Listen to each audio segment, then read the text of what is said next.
Ladies and gentlemen, Live from the van down by the river. Starring Mike Murray and Nicole Rovine. This is SNL. SNL By The Numbers. Numbers.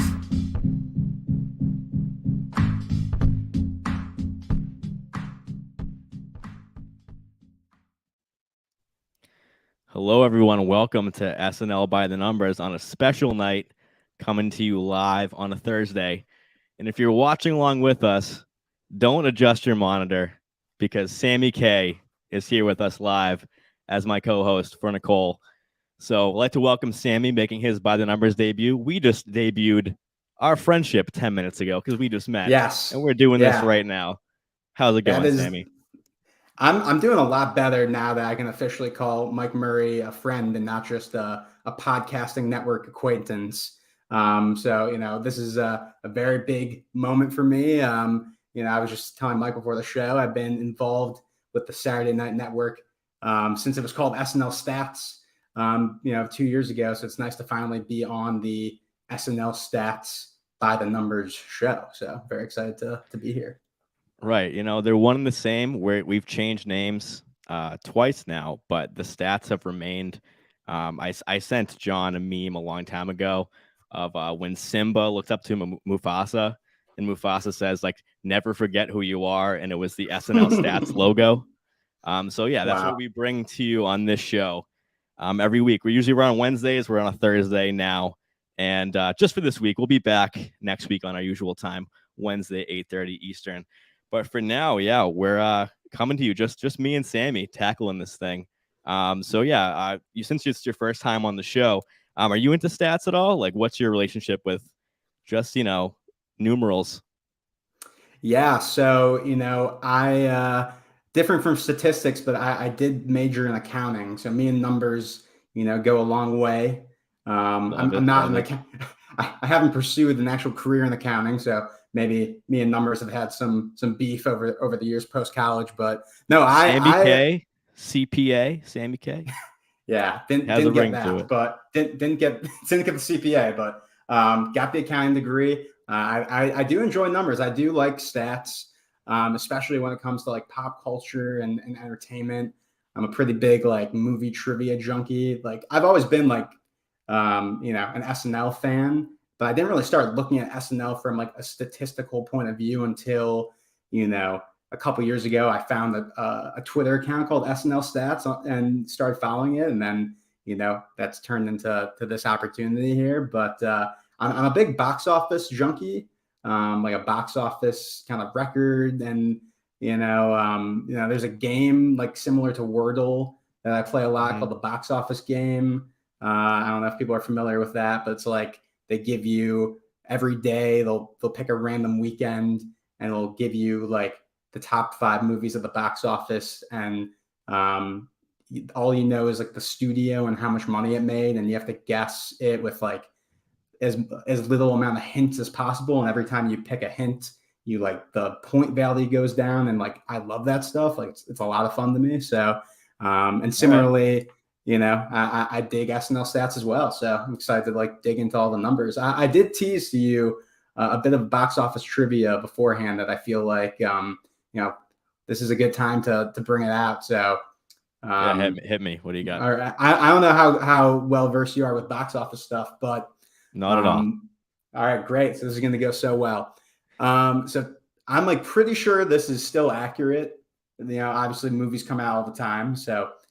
But I'm pretty sure this is still accurate. Before Top Gun Maverick came out this past summer, can you guess what was the highest grossing opening weekend for a Tom Cruise movie? I'm not asking you for the number. I'm asking you, like, if you can name a Tom Cruise movie that you think opened to the most amount of money during a weekend, what would your guess be?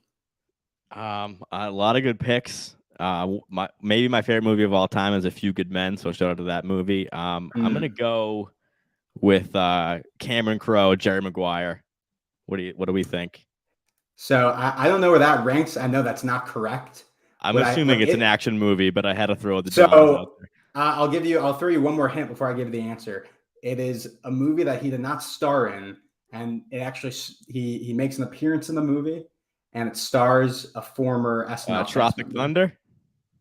No. It's do you want to guess one more? Or should I just lay it on you? Yeah, hit me with the answer. It's Austin Powers and Goldmember, opened to like something north of $70 million, opened up higher than any of the Mission Impossible movies, like any, War of the World, stuff like that. Right. He's in the film within a film, right at the end. Yes, he's in Austin Pussy. The opening like 10 minutes is like you have Tom Cruise as Austin Powers, you have Gwyneth Paltrow as I think and like DeVito. Dixie Chicks and Danny DeVito as Mini-Me. But yeah, I've always found that to be a very funny box office stat that totally got ruined by Top Gun Maverick making a ton of money this year, because now that is the reigning champ. So it's all mute. It's all mute at this point. Sammy Stats, ladies and gentlemen, making his debut. He brings the numbers with him. Anyway, Saturday Night Live, 7 episodes, lucky 7. You haven't been on By the Numbers before, and I also haven't talked to you about the show. So, how are you feeling about this season? Have you noticed any trends? And just give me your overall vibe just before we dig in, because we're gonna start fast with the screen time in a moment. So, how are you feeling about the show this year? Yeah, I'd say I'm overall positive on the show. I see a lot of great kind of I don't know if potential is the right word. I think like a lot of the newbies, a lot of the featured players are over delivering this season. I think that's like a pretty common theme that, a lot of people have been talking about, specifically people like Sarah Sherman and Michael Longfellow are making a big splash, which I find to be very exciting. I'm not sure if the numbers, tell this same story, but I feel like from a qualitative feeling, a trend I've noticed this season is like almost like the cast has like a middle class problem, and middle class in the sense of like, I feel like more so than in recent history, the newbies are having a lot of, screen time and a lot of opportunity to, present themselves on the update and have pieces. And on the reverse of that, you have people like Kenan and Cecily who, are putting up a ton of, sketches. And, I know Kenan's, unsurprisingly leading the cast in, sketch appearances. And Cecily, even though she missed a couple episodes, is, doing really well and appeared in a ton of sketches this last episode. But I feel like it's the people in the middle, people like Heidi Gardner or Mikey Day, who the numbers might not say this way, but as far as like the impact I'm getting from like their contributions to the season, they're not things that are necessarily like memorable or sticking out to me. And I don't really know like what is happening there, and the numbers could be telling a different story, but that's just kind of like the feeling I'm getting from the season is like, on the ends of longevity of the cast, you're seeing a lot of good things happening. And then in the middle, you're, not seeing as much, impact. I don't know if you feel the same way. Yeah, I mean, back in the day, in the Chris Farley days, we used to have, the featured players, the rep players, and we used to actually have the middle players. So, with a bigger cast, that might work out. And as far as, we're going to look at actual stats with the screen time. So we'll get that ready. And I was just thinking, like, if your opening take right there on the season is if you were the manager of this squad, like, would you change that? Or is the way it's going, you think, trending positively, or would you mix up the roster a little bit? Because, it could, there's a lot of scenarios, a lot of parallel universes with this cast, and they all could be different and still be good. So yeah, what do you think about that? Yeah, no, I mean, that's a really good question. I feel like my gut reaction is somewhere that maybe, the show could try out some different things is at the update desk. I feel like you're seeing a lot of people, for good reason, coming back to the update desk multiple times, throughout this early part of the season. Sarah Sherman, Michael Longfellow, people I've mentioned before, and they've been great pieces. But I do, going back to Heidi, would like to see someone who when she first joined the show, during her first couple seasons, I really thought she was like, the queen of update. Like, she really had a lot of great characters, Bailey Gizmer, the movie critic, the former boxer wife, like so many great characters. And that was a really great place for her to kind of shine. And to my knowledge, maybe I'm forgetting something, she hasn't been on Update this season yet. She was with Chloe. Okay. Oh, yes. Yes. Stacey Okay. Hull and Debbie Bussey. Was that Yes. those two? Yeah. Yeah. And that was solid. Yeah. So, and again, it could just be the sort of thing where, the more recent things are sticking out in my head, but, I'd like to see a little bit more kind of opportunity for other people on the cast. A little more equity at the desk. Yeah, for sure. Yeah, I think Heidi Gardner could be a Mount Rushmore Update correspondent, just brings the heat all the time. Yeah, let's go ahead pull up the screen time in this last episode. Yeah. We talk about Keke Palmer. So yeah, while you're pulling that up, what do you think about Keke this week? Let's see. All right. Do you see it? Yep.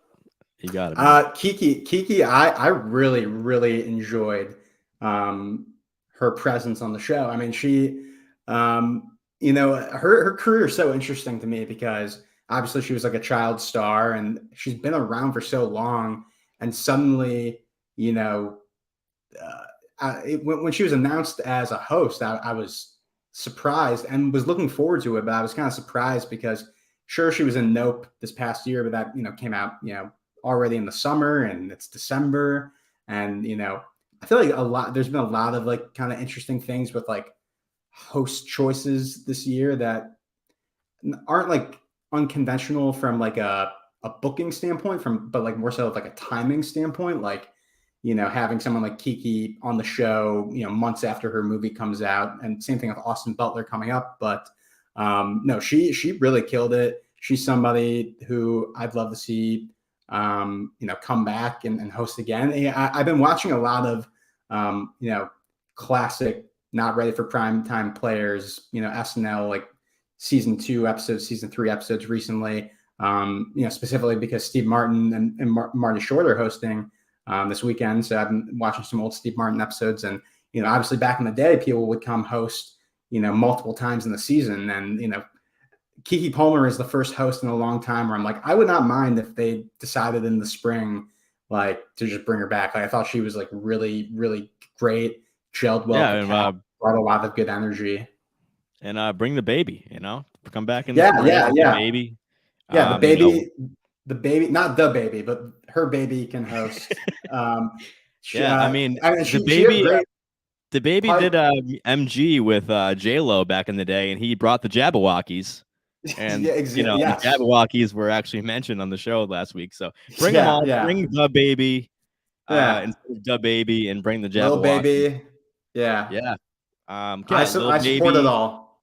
Yeah, Baby was wasn't he? He showed up with SZA in the Paul Rudd 45 finale with DJ Khaled. So there's a lot of connections going on. Last time SZA was there. Yeah. So we got the screen time up here. Sammy's going to read it out for us. But my quick take on Keke, like, I feel embarrassed now after listening to like great coverage from the SNN this week, but I had never heard of Keke Palmer, and I went in and I love these episodes that I don't know the host. Wow. I know. Now I feel like it's like crazy because I didn't see Nope and I really wanted to see that movie. I didn't know she was in it. Yeah. But it also reminded me that because and she's actually my like exact age, and like going back as you get older, you start to recognize less hosts. And Ariana DeBose last year I loved, and Reggae Jean Page the year before I thought was like excellent. So this is like 3 years in a row that already one of my favorite episodes was by someone I didn't recognize. So a lot of times people were like jazzed for a known commodity, and then someone like Keke Palmer comes in. I thought she made every sketch better, whether it was a great sketch or not so great. She was like phenomenal. It's real quick. It's surprising when like, so you're 29 then, and I'm 27. And it's funny how like, such a small age gap when you're younger can be like such a huge kind of generational difference in pop culture, because not that I was like a huge Keke Palmer fan or anything like as a kid. Totally but, like, true though. Was very familiar with like, I've never seen the Kilo and the Bee, but like that was always a movie that was like just like talked about because it's like a weird movie title. And like True Jackson VP was like a Nickelodeon show she was on. And probably the thing I know her most from was this jump roping movie, this Disney Channel jump roping movie called Jump In with Corbin Blue. Was this a DCOM? This was a decom. Jump in. They were. I don't remember the plot too well, but it was competitive jump roping. She. Oh, I figured she might have been a Nickelodeon kid. If she Well, was, she was. So she was. She was. So True Jackson VP was a Nickelodeon show, but she also all right, was in this decom. So I guess Kenan there's like Kel a weird. reference. There's a weird sort of crossover there. But yeah, I can go ahead and start reading out the screen time here please. for this episode. All right, so starting off, Keke Palmer, 23 minutes and 39 seconds. Cecily Strong, and should I also be saying like the number of appearances here as well? You can forget that. It's like All go right. to our Instagram. Guys, this is my first time on here, so I just want to make sure I'm doing a good job for my new friend Mike here. But all right, and next, thanks. Next, we have Cecily Strong at 15 and 10 seconds. Kenan Thompson with 7 minutes and 58 seconds. Sarah Sherman with 7 minutes and 50 seconds. Bowen Yang with 7 minutes and 20 seconds. SZA with 6 minutes and 9 seconds. Nice. Ego Nwodum with 5 minutes and 52 seconds. Michael Che with 5 minutes and 45 seconds. Colin Jost, 5 minutes, 20 seconds. Molly Kearney, 5 minutes, 12 seconds. Mikey Day, 4 minutes, 43 seconds. Michael Longfellow, or as I call him, Mikey Longs, 3 minutes, 45 seconds. Punky Johnson, 3 minutes, 29 seconds. James Austin Johnson, 3 minutes, 18 seconds. Heidi Gardner, 2 minutes, 34 seconds. Devin Walker, 1 minute and 47 seconds. Chloe Feynman, 1 minute, 41 seconds. Marcela Hernandez, 1 minute, 13 seconds. Kel Mitchell, 55 seconds. Andrew Dismukes, 49 seconds. Natasha Lyonne, 48 seconds. And the great Steve Higgins with 12 seconds. There you have it. So yeah, these are the totals. I got a great question from our friend Eric, who was on the show with us a few weeks ago. And I just like questions like this because it's like maybe the one time I can really nerd out about the process of doing this crazy data collection. And it was about Cecily and Keke when they had body doubles. It was obviously for comedic effect when they, in the soap opera, the Forsington's Ridge sketch. Yeah. And then again with Sarah and Bowen as the womb babies when they had the breakdancers come in. And so, yeah, there's so many permutations of screen time collection. And over the 5 years I've been doing this, I feel like I've seen them all, and then something comes up. But in this case, I did have precedent. Selena Gomez, Post Malone last season with the babies sketch and the baby monitor. And yeah, if they're not on screen and they're not speaking, I don't collect the data. So it's not. They did not get screen time, but Keke and Cecily were talking a lot during that action sequence, so they get screen time for that. So great question, Eric. It is one of those kind of like in betweens where you don't know if that's screen time or not, but my main goal is to always be consistent. So Cecily dominated 15-10, and I had a number from Kate from a few years ago that was 15-29. I want to say we put it up on the Instagram. And I think if Cecily did her own stunts, maybe she would have beat that. So good point by Eric. And then my other comment was Sarah Sherman, career high, 750. So what do you, when you look at this, Sammy, what do you see? Well, what I found to be really interesting about the Cecily Strong number is that, I watched the show live on Saturday night. And granted, this was the first episode this season I watched with a group of friends. So, when I'm watching it alone or with my girlfriend, it's very different than when I'm watching it with a group of friends. People are talking, whatever. So, it wasn't the most active watch. And then when I saw the stat that Cecily Strong, had that amount of screen time, I kind of was trying to look back in my head. I'm like, I remember a lot about this episode, but, her actual presence didn't necessarily stick out to me. And then, just based off that first watch, and then I rewatched the episode today. And obviously she's all over the episode. She's doing a lot of these parts where, in the ultrasound sketch where she's kind of, commenting on the action and not necessarily the focal point or what's the real kind of comedic, epicenter of what the sketch is trying to do. But I just found that to be really, kind of interesting, and maybe that says more about like my first watch of the episode than her actual contribution. But yeah, it was kind of a sneaky killer episode for her, in my opinion. Yeah, big time. I mean, a lot of the conversation on this podcast comes back to eyeball test versus the numbers, and that's why it's interesting to talk about, because sometimes, one person's viewership of the episode could be interpreted differently than someone else's because what was more memorable to them. And a lot of times the next stat we look at is the power rankings, and we'll get into that in a moment. And one of the reasons for that stat is because sometimes an update spot or a cold open spot can just be so dominant that they always take over the episode. Where in this case, Cecily, Kenan, Mikey, and JAJ, but it was a short cold open. It was about like 440 around that range. But then Cecily is like in every sketch. So that you kind of could not miss Cecily, but maybe if she was playing more of the straight role or kind of like dictating the tempo of that sketch and not being the crazy character getting the laughs, maybe, doesn't stand out as much. But 15-10, I mean, that's more than a host last year got. That's like that's a host stat right there. I mean, it's crazy to me that it's like, just looking at it again, like it's literally double the next cast member, Kenan. It's like over. That's like very impressive. And yeah, I mean, seven appearances.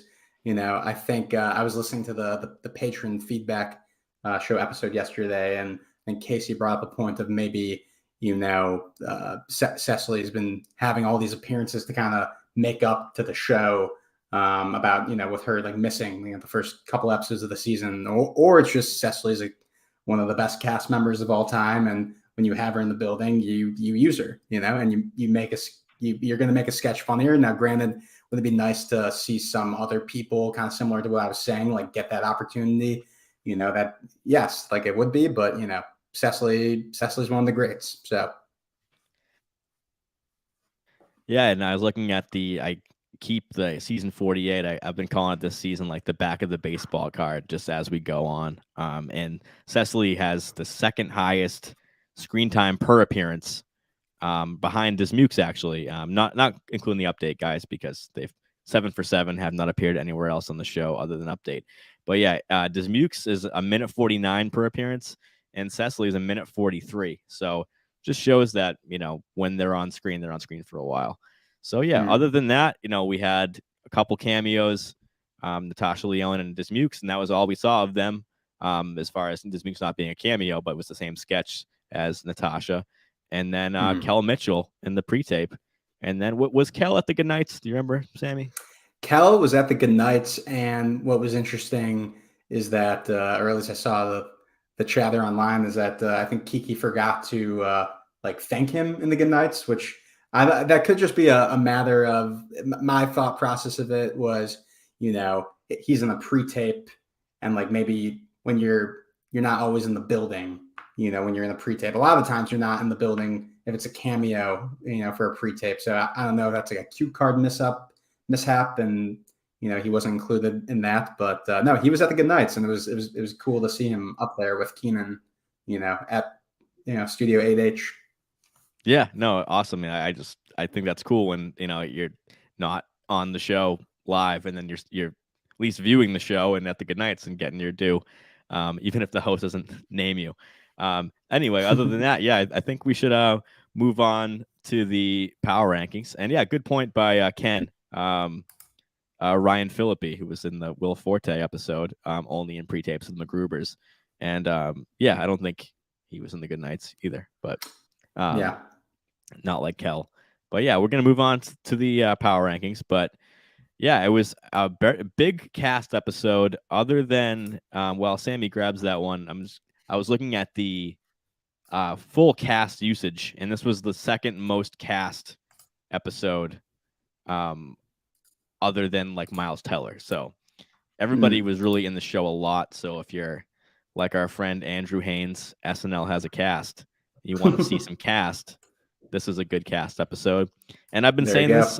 I've been saying this a lot on By the Numbers this year, but we have yet to have a shutout. So Cecily has 3 excused absences at the beginning of the season. But other than that, every single cast member has been in every episode, which in the last few years just like was not the case at all for many reasons and some unknown reasons. But so everyone's popping up for a little or a lot, and I think it So just makes for a more fun show. I have a follow-up question for you before we get into this. You're saying that's an excused absence. Would you consider Pete not being in the majority of the later half of last season as a excused absence, or just something else? Just extracurricular? Yeah. No, I mean, I excuse as in meaning I should have said expected, just because we kind of knew going in that she would not be, at least at the premiere, and probably the first group, and that ended up being true. Came back after the first group of 3 after the Megan episode. So yeah, but with Pete, I think it was kind of like, is he gonna be there? Is he not gonna be there? And now we hear that he wasn't addressed. He's not gonna be in the show again. So yeah, just wanted to clarify. No, great question. Yeah. So yeah, we're looking at the power rankings stat that combines everything. So we look at screen time to talk about the episode of the week. We look at power rankings to discuss the season. So as I mentioned, this is week 7. So we have a lot of data. This stat takes into consideration literally thousands of data points to just give us one number and say, how does the cast rank? I don't want to rank them personally. Me and Sammy aren't going to rank them, but we want the stats to rank them. Yeah, well, if you want to go ahead and give us the good news here. Sure. So am I reading the episode 7 or the average? You're going to read the cast and then the 48 average, because that will be all the episodes combined into an average. That is an average. Yep. All right. So we have at number 1, we have Kenan Thompson with 103.22. At number 2, we have Heidi Gardner with 96.62. We have at number 3, Bowen Yang with 92.32. At number 4, Ego Nwodum with 83.83. At number 5, Mikey Day with 78.64. At number 6, Colin Jost with 74.86. At number 7, Chloe Feynman with 73.68. At number 8, we have Cecily Strong with 72.22. At number 9, James Austin Johnson with 67.1.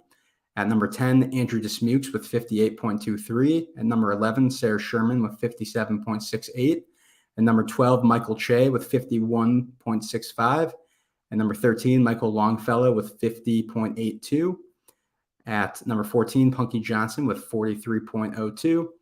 At number 15, Devin Walker with 40.78. At number 16, Marcela Hernandez with 35.37. And number 17, Molly Kearney with 31.95.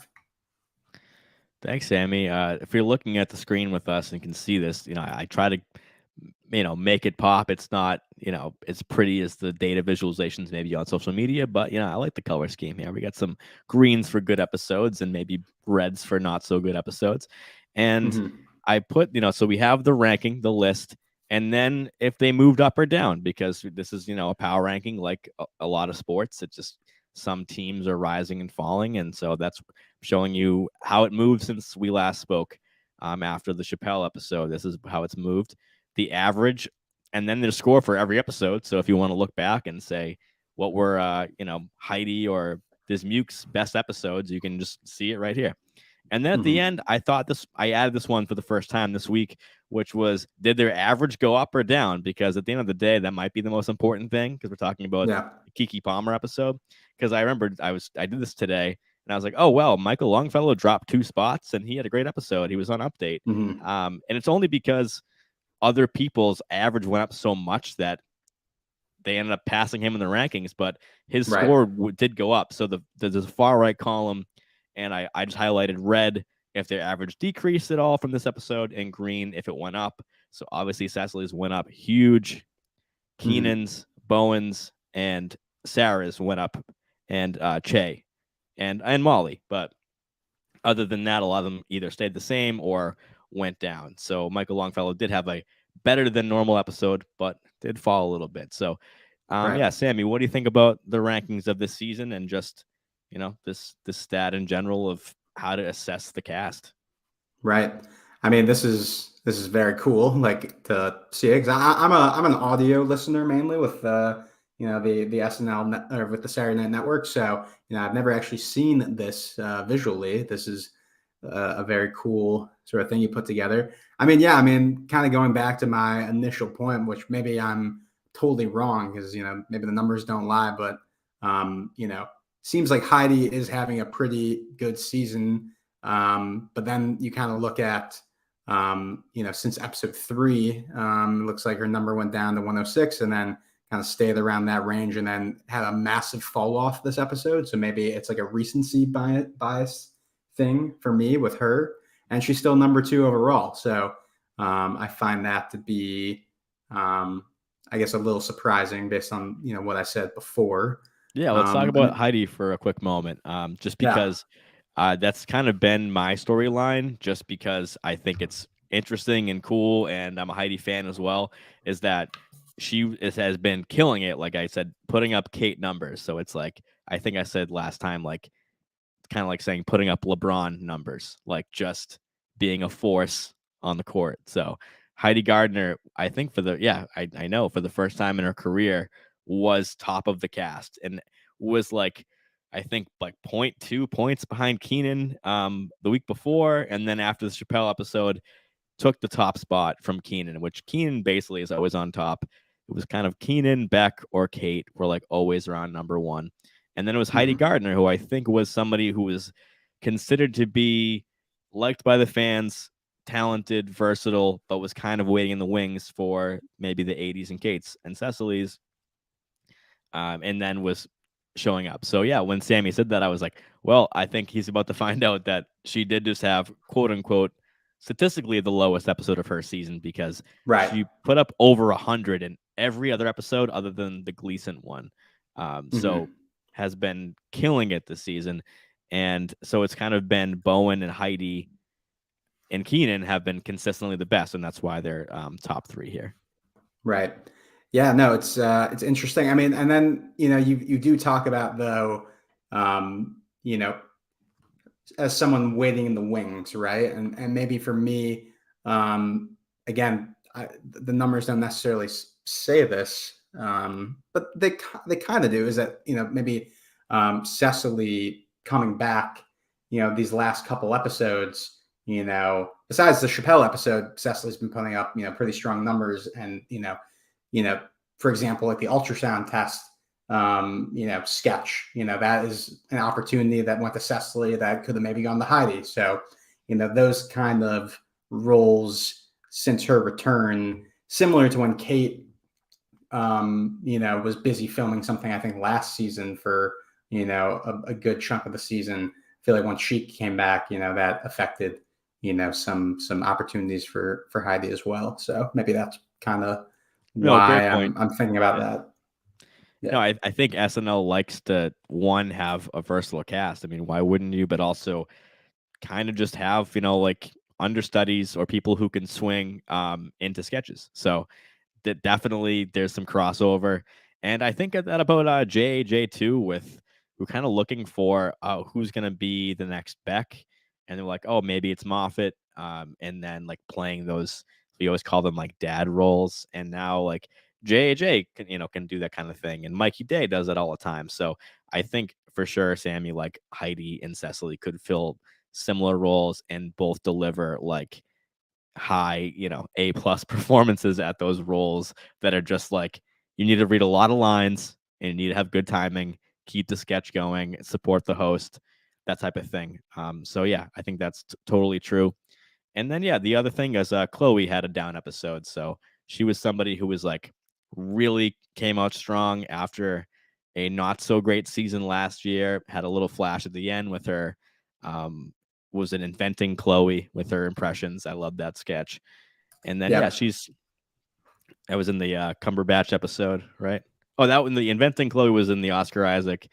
And then the understudy one was in the Cumberbatch one with Elizabeth Olsen. So yeah, Chloe Fineman, 28.7 the last one, but her average for the season 73.7. So it is interesting. And then Dismukes. So things like that. But that's why we look at this stat as a season. Take a step back, look at the whole season, because as Sammy pointed out very astutely, it's like, you have one down episode and you're like, oh, I haven't seen this person in a while. And that's the way you really feel. So that's why the numbers are interesting to look at. Especially when we come back from like a break, or like a hiatus where it's all right, like the Keke Palmer episode. All right, let's see our cast and who's popping up. And this might lead into kind of our next conversation a little bit, but just looking at this chart, I mean, the Dismukes numbers are just like are pretty troubling in my opinion as a Dismukes fan. So I don't know if we should pop into the kind of highlights. Let's roll right into that. So this is a segment we come back to once in a while when we haven't feel like we've talked about one particular person or two particular cast members' seasons. And so I asked Sammy, I'm like, who do you want to talk about tonight? And I thought he had a great take on Dismukes, and I think this episode is a perfect launch point for it. So Sammy, just take it away. Let's talk about our boy Andrew. Yeah. So Dismukes is somebody who, if you guys have listened to me on any of our shows these past 2 years, like when he joined the cast, someone I was super excited about, right off the bat. I think the first sketch that comes to mind to me was the sketch that had to do with the kidnapping of the Michigan governor, who, Jack Flats. Yeah, Jack Flats. Yes, and I'm from Michigan. Issa Rae. Yes, I'm from Michigan, so that one definitely sticks out in my mind. But that's where like he definitely popped for me at first, and his kind of brand of weird comedy scratched a bit of the itch of not exactly like a Will Forte, but he definitely had some of those elements as a cast member. And I really thought with him being bumped up to a repertory player, that this would be a really exciting season for him, especially with people like Kyle, who fills a bit of that niche, leaving the cast and leaving some room for him. And then the first episode of the season, like he does really well. He's in the cold open with Miles Teller during the Manning cast sketch, which is still one of my favorite sketches of the season. And then you look at this and like pretty consistently is dropping with every episode, more or less, with this being like the season low for him. And I don't know like really what is going on there. Something that I kind of thought of as the other cast member I'd like to talk about today is Michael Longfellow, to where they aren't exactly when I look at them, besides the fact that they're both two white men, like their brand of humor isn't necessarily like one-to-one for me. And obviously Longfellow does like a lot of update pieces as himself. In the last sketches he's kind of playing himself, but it does feel like there might be some sort of correlation between the kind of downward trend of Dismukes and the upward trend or just sort of presence of Longfellow this season. I don't know if that's something you've thought about at all. Yeah, I mean, I think it's a definitely a decent take, especially after we just talked about cast members that can fill similar roles. It's natural to just assume that people who maybe look alike or people who maybe have similar tendencies or style on the show could be in competition. I mean, I think that if you're a fan of this show or you know the show, whether you like it or not, the SNL is a competition reality show. I mean, it really is. At the end of the day, it is a team sport, and these are talented artists backstage, behind the camera, makeup, hair, effects, everything, and they make a great show. But if you look back at the history of the show, so many careers have been probably made and broken by this show. Like, it hasn't worked out, or you've become Will Ferrell or Eddie Murphy. So it's not too crazy to assume that someone in the cast at some point is thinking that could be me. I'm sure everyone who entered the cast thinks that because it's their dream. They're talented performers. So I think it is a decent take. And I think that Dismukes probably. I was about to ask you if there was a certain sketch you had in mind, because they are someone I was looking at. Even their ages. Andrew's 27 and Michael's 28, almost 29. So they maybe fill kind of a younger guy role, which I mentioned earlier about like dad roles, like Moffat or Beck Bennett or JAJ even. Could definitely play 20 years older than themselves, where Michael and Dismukes might play more of a teenager or someone their own age more. So it's definitely valid. I mean, if you were Andrew's agent, would you be pitching anything, or you think you're just kind of just like a couple down weeks for him? Yeah, I think it's probably more along those lines. I guess you had mentioned, like, is there like maybe a specific sketch that I think, if Longfellow hadn't joined the cast, this is something that Dismukes would be getting. I mean, I think the first one that comes to mind is the barbershop sketch from the Chappelle episode. I definitely think, if that was last season, he totally would have filled that kind of role there. Love that sketch too. So good. Such a good really one. Good. Yeah. Top 5 for me so far. Just I think everyone's Punky, Ego, Kenan, just the timing was so good. And just looking at Andrew, who's first season as a repertory player. So just comparing his season last year, he was at 15 minutes 20 seconds of screen time at this point last year. Now he's at 29 minutes 1 second. So he's up 89%. I mean, if anyone told me that, hey, next year your year's gonna be 89% better, I would take that deal all day.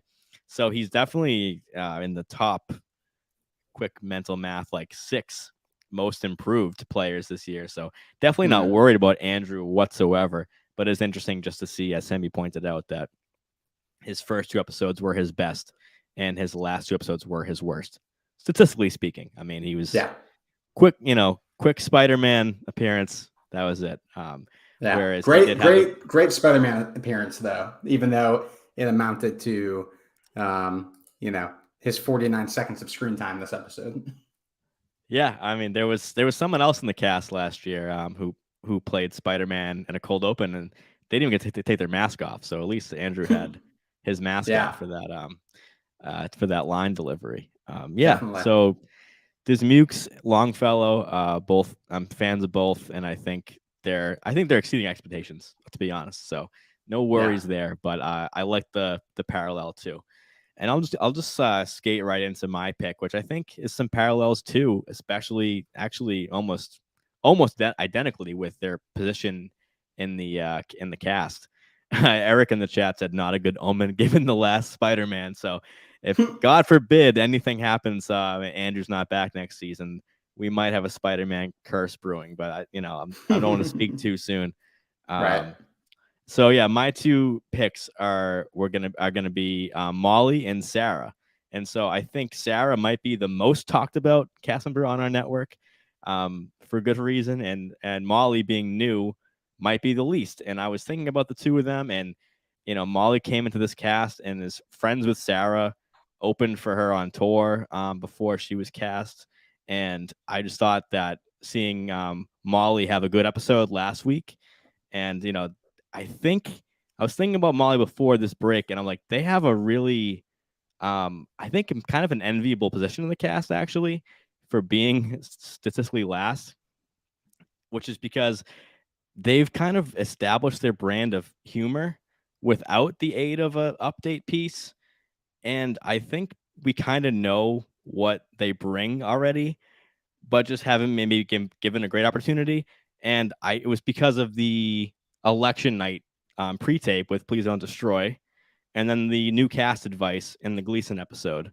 And I was like, just thinking about how that's been 2 little opportunities, but I feel like we kind of know who Molly is and kind of know where they fit in. And then relating to Sarah is that I was looking at her numbers last year, and I'm like, wow, Molly's actually doing better statistically than Sarah was last year. And Sarah just had a really early splash in her premiere with Dismukes in the 10-1.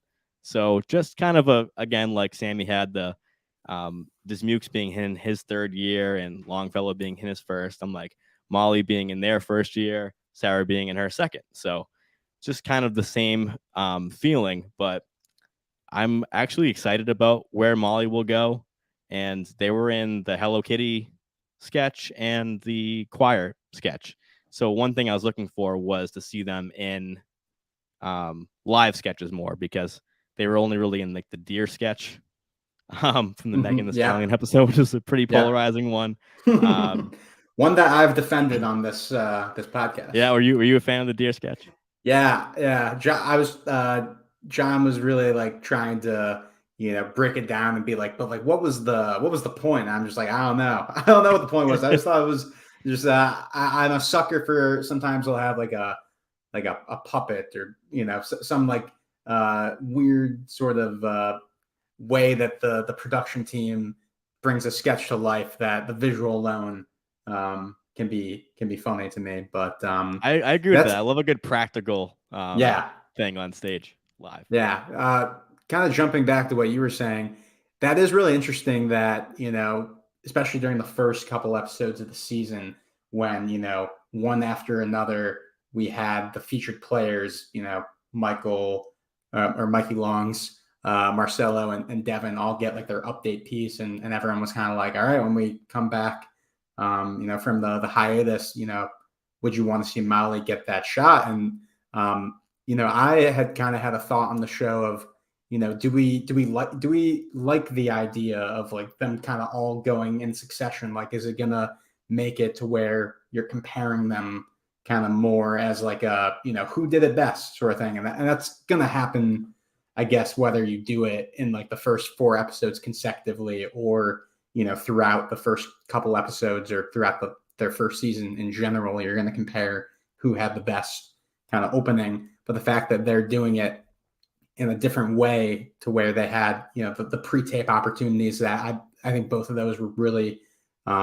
great showcases, and, some of my favorite pre-tapes of the season. And then in these live sketches in this past episode, they're making a splash in their own way, where they don't have to do it at the update desk.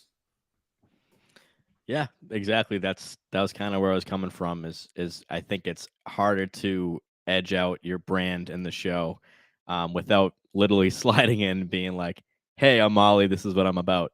Because as much as that is such a great way to introduce yourself to the SNL fan base, it's also kind of cool to be like, hey, I'm just gonna make you laugh, and then you're gonna like me in ensemble. So I really like their 2 pre-tapes. So I wanted to shout out to Molly, who hasn't gotten enough love, I think. And yeah, like I said, had a good episode. So yeah, we're gonna move on and preview our next episode, which I know we're very excited about. And it's unique for a lot of reasons. We have Steve Martin returning to the show, hosting for a 16th time, which is one short of the all-time record of Alec Baldwin's 17.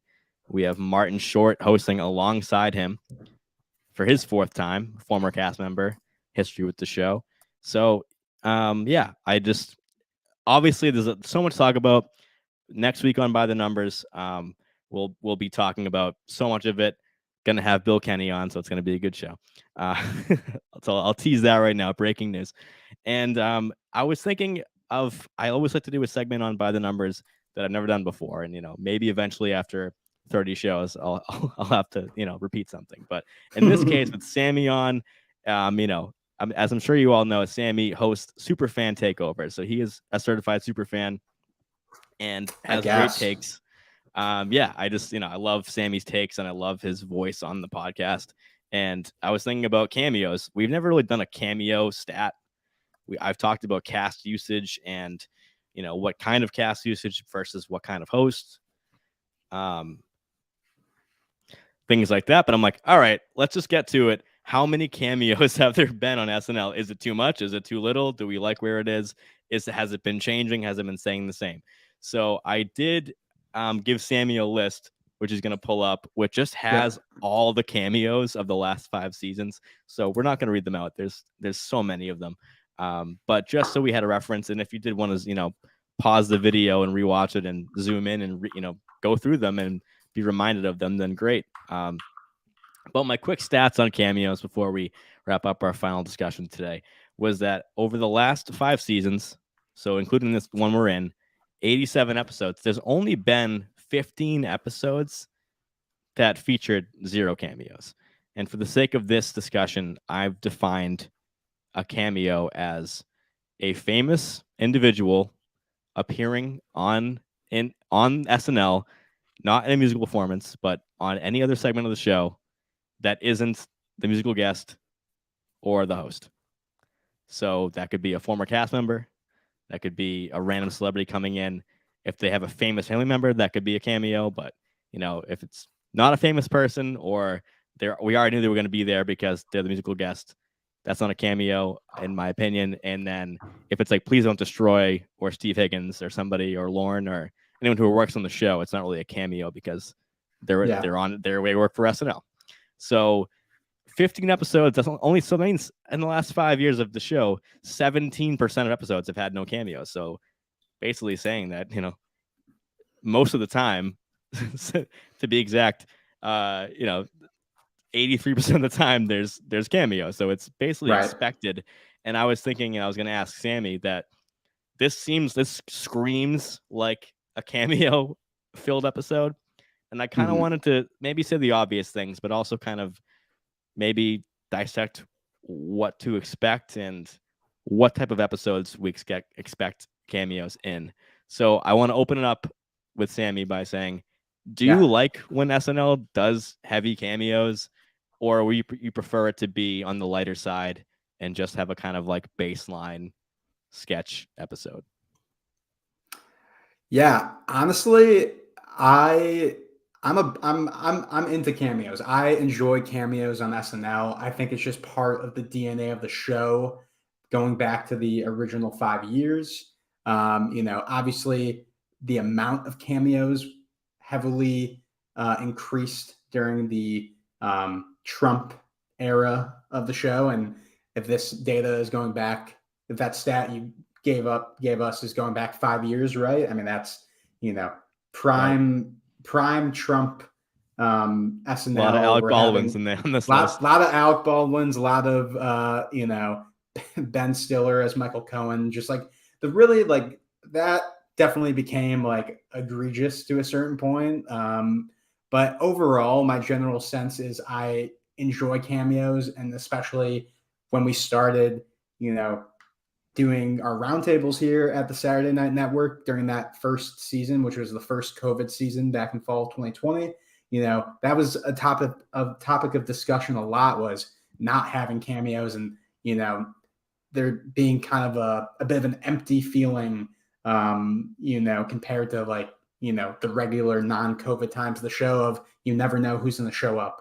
And I think that's the fun of a live show. You never know what's going to happen, go right, go wrong, who's going to be there. So I'd say overall, I'm pro cameos, and especially, when you have people like Steve Martin and Martin Short hosting the show. Steve Martin, who hasn't hosted since I was in 8th grade, which is crazy to me. Like, for someone who has the second most host appearances of all time, to not host for this long and to come back, it's just really exciting. And I think a lot of people are going to want to be there. A lot of notable celebrities are going to be there in the audience. So, they are bound to make an appearance if, they want to, or even if they don't, they will be making an appearance.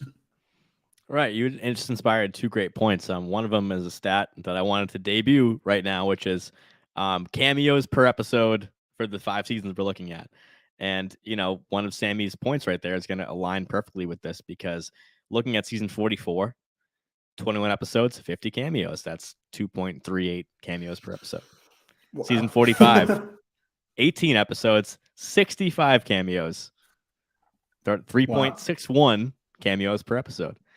The COVID season, 46, which we had a lot of, started off Maya Rudolph, Jim Carrey, Alec Baldwin. So there were cameos for sure, but maybe not the variety that we're used to. 20 episodes, 29 cameos. That's big dip from 3.61 down to 1.45. Last season, season 47, 21 episodes, 42 cameos. So that's 2 an episode on average. And then this season, we're in 7 episodes. Then we've had 11 cameos, 1.57 per episode. So can definitely see it ramping up, maybe from 44 to 45. Maybe we can look at the list here. It's organized right now on Sammy's screen by most Cameo episodes. But then, yeah, it really drops for the COVID year and then bounces back up. And we're going to see but I think this could be one of those episodes that, could pump that number up. So, and then Sammy brought up the politics of it all, which is, the Trump years and the repeat Cameo appearances by people. So other than politics, what do you think is the number one detail or about, about a host announcement for you that you would say, oh, there's gonna be some cameos in this one? I think the obvious answer is when, a former cast member or someone who has a long history of the show comes back to host, because kind of like I said, with this upcoming episode, I feel like there's like, a communal sort of vibe with people who have been associated with this show that has been around for almost 50 years. And, you look at people like Steve Martin and Martin Short. Steve Martin, hosted during the second season of, SNL. So, it's all, it's back in 1976 we're talking about. So, there's a long, history of, association with the show. And you look at, the number one, the episode with the most cameos, or at least tied for the most, you have Eddie Murphy here. He's a former cast member. He's somebody who had, a relationship with the show that kind of soured for many years. And so the fact that I remember when they announced that he was coming back to host, they announced it like months in advance, like in a press release. Like they announced, like, I think it was like the first, 2 or 3 episodes of the season. And then they also announced the Christmas show, because they're like, yeah, we locked this in months in advance. This is a big deal. And clearly, all these people showed up, not only to watch, but to participate in that history making episode. I remember the image during the Eddie Murphy monologue where you have like, Dave Chappelle, Tracy Morgan, Chris Rock, and Kenan, who wasn't a cameo, but was just like, popping up. And that's just such like a cool, iconic image that, I wouldn't be surprised if we got something of that vein this weekend. Yeah, absolutely. With the Eddie take, that how like historic that felt, that episode. Just someone like Eddie Murphy, of course, the door's open for him, but for him to want to host and to agree to host was so huge. To an extent, to Sandler when he came back a few years ago. But yeah, so I think it really made me think of maybe the number one, Christmas episodes, finales, premieres. Maybe they lend themselves to more excitement, more buzz for the show. But I think it's just like this is an episode that I want to be there for.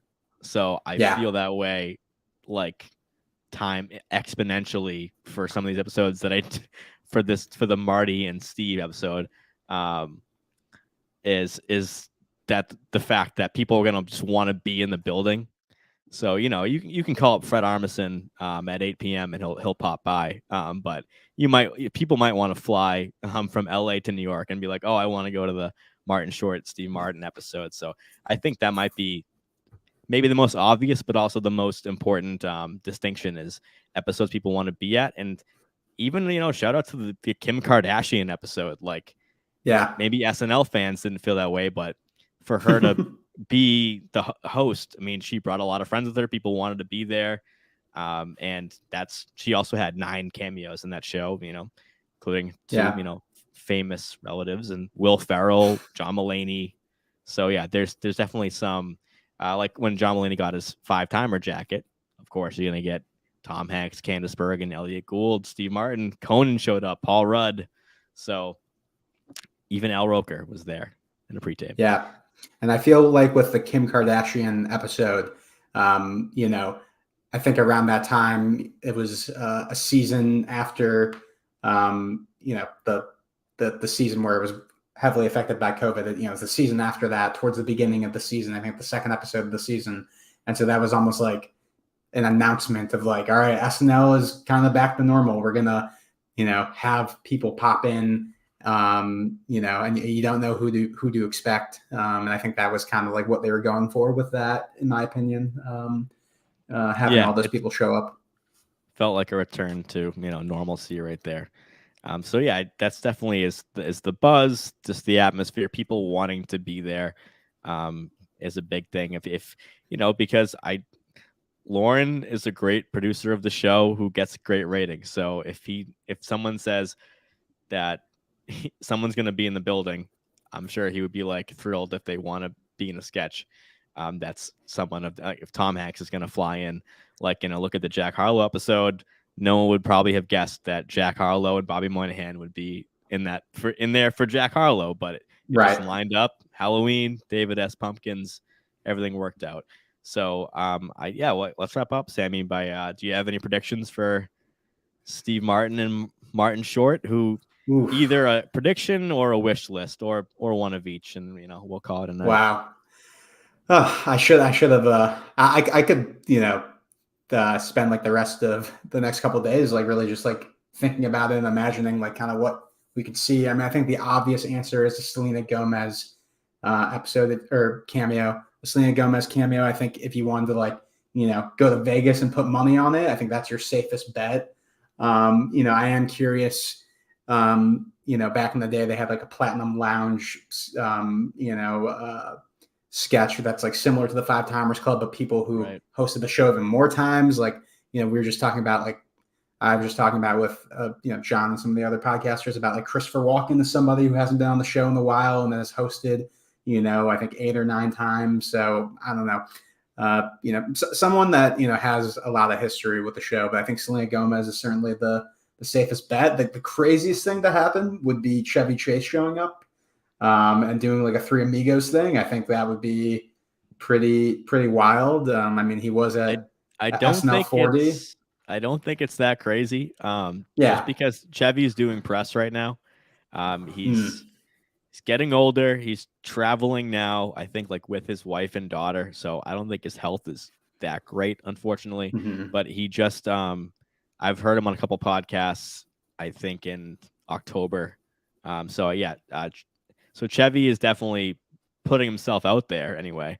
So I if there's any time, I mean, God forbid, that this is his last chance, then I would hope that, Lauren would welcome Chevy back and it would be a fun reunion.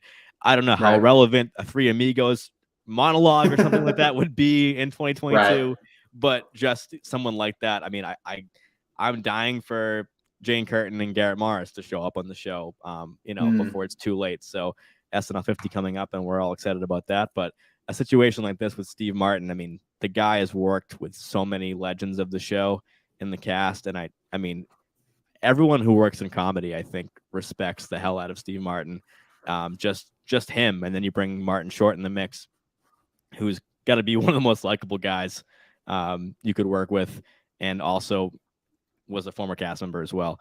So, if we saw a Billy Crystal or we saw, somebody from the 70s show up, it wouldn't even need to be that funny because the applause would be so huge. So I think that would be, I'm kind of more in that camp. I mean, Selena Gomez, sure, but like someone of a legendary status would definitely make, I agree. The Selena Gomez one is like, it's obvious, she hosted last season, so she has a relationship with the show and with these guys. Like that makes sense. The Chevy or like somebody who's like an OG in the comedy world, I think would be really cool, and that's what I'm hoping will happen. But putting money on it, I think you'll see Selena Gomez there. Yeah. Oh, definitely. I do over unders and odds sometimes on SNL, and I would definitely agree with you that that would be probably like if I had to handicap the Cameo likelihood, it would probably be like put that one at like a -400 and put Chevy at like a -1500 or something like that. So Selena Gomez would make sense. But yeah, I mean, Tom Hanks might be too recent, but if he wasn't just on the season, I would say that's someone that I would bet on. Other than that, super excited for that show. Interesting how it's not the Christmas show, but kind of like how the Kristen Wiig one was the Christmas show and the Chalamet one was, right? Oh no, Chalamet was before that, and I was like, why couldn't they get Bruce for the Christmas show? But Dua Lipa was the Christmas show. Yeah, it's weird when that works out like that, but yeah. So anyway, I just huge round of applause, everyone listening with their AirPods in at their desk tomorrow morning, for Sammy Kay co-hosting this thing with me. So please clap. Stop it. Please clap. Yeah, exactly. No, I think we did okay. Yeah, this was a blast. Yeah, we'll definitely have to have you back on. This is a pleasure. Yeah, no, it's been really great to be here. As somebody who is fortunate enough to have been a part of this, SNL networks. It's been SNL Stats. To check another one of these shows off my bucket list of shows to appear on is super exciting. Yeah, shout out to the OGs. Yep, shout out to the OGs. And if you think I did an okay job tonight, please check out our superfan takeovers that I'm fortunate enough to be the host of. And at this point, you might have more accurate stats on how many episodes we've done. I think we've recently hit like 15 or 16 episodes, which is super exciting and mind-blowing to think about. We've done a lot of fun topics, including an episode recently on Thanksgiving sketches, our favorite Thanksgiving sketches of all time. But with the holidays coming up, we did an episode last year with our favorite Christmas sketches of all time. So if you want to hear me and the likes of Bill Kenny, Andrew Haskell, and Andrew Haynes talk about, some of our favorite SNL memories, please, go check those out. And I'll also be on the roundtable talking about the Steve Martin and Martin Short episode on Monday. And, you never know when I'll pop up on the network. So stay tuned. Great. I look forward to that. All right. Thanks to all our listeners. We'll see you next time for Sammy Kay and everybody here. Good night. Stay safe, everybody. We'll see you soon. See ya.